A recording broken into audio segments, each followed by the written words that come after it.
Fala, nação atleticana, tudo bem com vocês? O meu nome é Luiz, sejam bem-vindos ao canal Palavra do Atleticano. E no vídeo dessa quarta-feira nós vamos falar da vitória do Atlético Paranaense sobre o Red Bull Bragantino no primeiro confronto entre as equipes pela Copa do Brasil. Então fiquem comigo que logo depois da vinheta a gente volta para falar tudo sobre essa partida.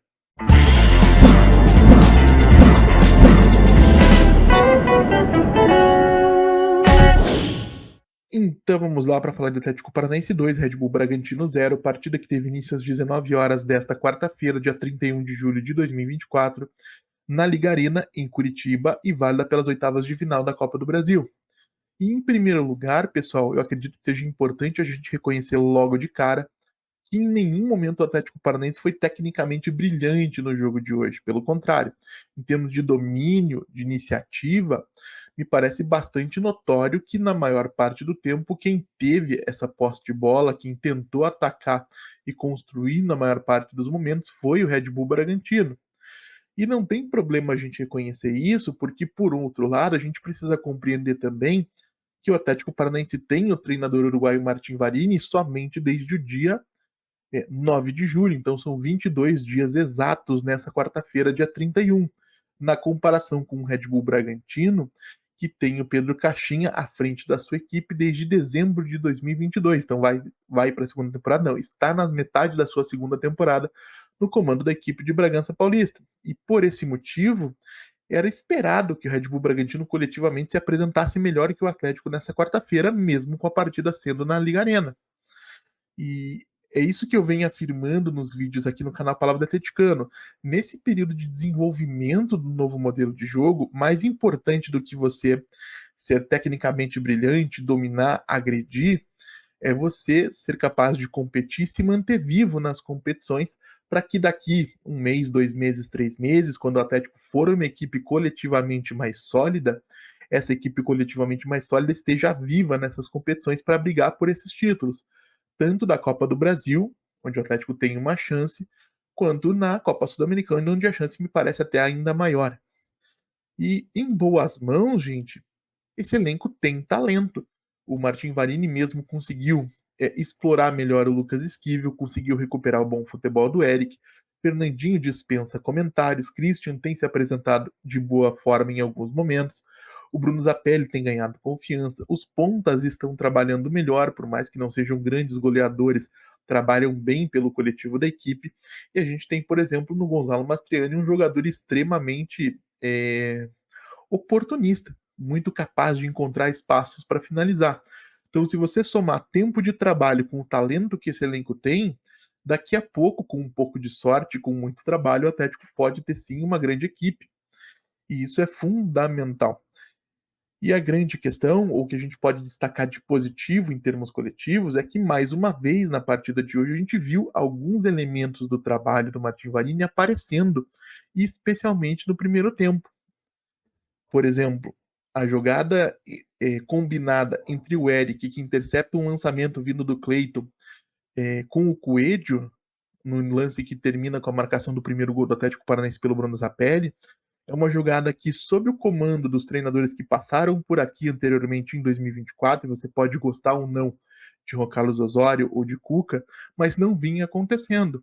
Da mesma maneira, a jogada que acontece 7 minutos depois, onde o Canóbio recebe a assistência, né, a participação, o auxílio, vamos dizer assim, para não se confundir as palavras, do Lucas Esquivel pelo lado esquerdo, quando o Esquivel vai para o cruzamento, a gente percebe 4 jogadores do Atlético Paranaense dentro da área do Red Bull Bragantino para a conclusão da jogada e mais o Eric se aproximando da meia-lua para eventualmente brigar por uma segunda bola. Isso também não vinha acontecendo. O Atlético hoje é uma equipe mais organizada e com um conjunto mais estruturado de ideias que, com o passar do tempo, devem se desenvolver em uma coisa mais interessante.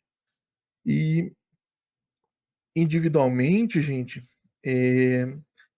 é claro que a gente assusta um pouco o fato de que o Lucas Esquivel foi o jogador do Atlético com mais ações com a bola, foram 40 no total, e que 7 jogadores do Red Bull Bragantino têm somado mais ações do que o nosso lateral esquerdo argentino.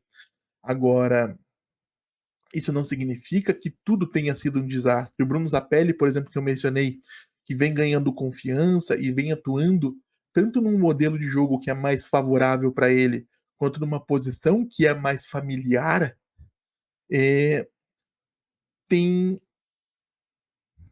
jogado bem, tem melhorado, tem ganhado confiança e sequência. Hoje foram 31 ações com a bola, com 86% de precisão no passe, 3 dribles completados em 5 tentativas e uma participação importante defensivamente, porque ele acumula 5 ações defensivas, vence 8 de 12 duelos físicos e nesse novo papel de meio atacante, de enganche, jogando entre as linhas, ele tem se tornado cada vez mais um jogador importantíssimo para o Atlético. Hoje marcou gol, em outras partidas tem encontrado companheiros em condições de finalizar, e ele, juntamente com o Fernandinho e agora com o Tomás Coelho, que assumiu um papel importante nesse contexto também, tem sido os jogadores mais consistentemente os maiores responsáveis por fazer o Atlético chegar em condições de finalizar contra o gol adversário. O Thiago Heleno, por exemplo, que muita gente dava como acabado, por mais que eu não questione que realmente o, o ciclo dele no Atlético pode estar chegando ao final, a verdade é que hoje ele foi um grande destaque do Atlético. 12 ações defensivas completadas, maior número entre atletas de ambas as equipes, então ninguém em campo teve mais ações defensivas que o Thiago. 4 interceptações ao todo, então um posicionamento espetacular, além de um desarme. Venceu 4 de 7 duelos físicos e foi a referência do sistema defensivo, a liderança do sistema defensivo em todos os momentos em que o Atlético se encontrou pressionado dentro de campo. E a gente precisa destacar também o Léo Link, que vinha sendo questionado ou criticado por alguns torcedores, e que hoje fez uma série de defesas importantes e impediu que o Atlético tivesse uma vantagem menor no placar, ou eventualmente uma reação mais concreta do Red Bull Bragantino, e vai ganhando confiança. E tomara que essa confiança que o Léo tenha adquirido no jogo de hoje possa servir para que ele se consolide como um goleiro que muita gente acredita que ele pode ser, e eu também, tá? Não vou entrar aqui no mérito se eu acho que o Léo pode ser mais ou menos goleiro que o Bento, mas eu tenho convicção de que ele tem toda a capacidade de se tornar um substituto satisfatório para o Bento. Então, gente, diante de todo esse cenário, tempo segue sendo a palavra de ordem para nós torcedores do Atlético Paranaense. Lógico, isso na minha opinião, você pode pensar de maneira diferente. Tempo para que o Martin Varini possa desenvolver o seu modelo de jogo e produzir uma equipe coletivamente funcional e capaz de competir de maneira consistente contra equipes mais bem montadas e mais bem preparadas para esses contextos, como é o caso do Red Bull Bragantino. Então, por mais que o desempenho possa ter preocupado um pouco em alguns aspectos, e no primeiro tempo, por exemplo, eu vou discordar de quem diga que o Atlético teve um jogo horroroso, porque não só criou situações de gol suficientes para se colocar em vantagem no marcador. Essa vantagem poderia ter, inclusive, sido maior, não fosse o pênalti desperdiçado pelo Gonzalo Mastriani, sem demérito para ele, né? Ele escorregou, acontece, não estou aqui crucificando o centroavante uruguaio. O Atlético poderia ter feito 3-0 no placar no primeiro tempo sem conceder grandes chances ao Bragantino. Então, o primeiro tempo do Atlético, por mais que não tenha tido posse de bola, foi bom. Diferente do segundo, onde o Atlético teve muita dificuldade para concluir as suas jogadas depois dos ajustes feitos pelo Pedro Caixinha no vestiário. Ele volta com o Thiago Borba como referência fixa na área adversária, no caso da nossa área. E também tira o Raul como meio-campista defensivo e monta uma equipe com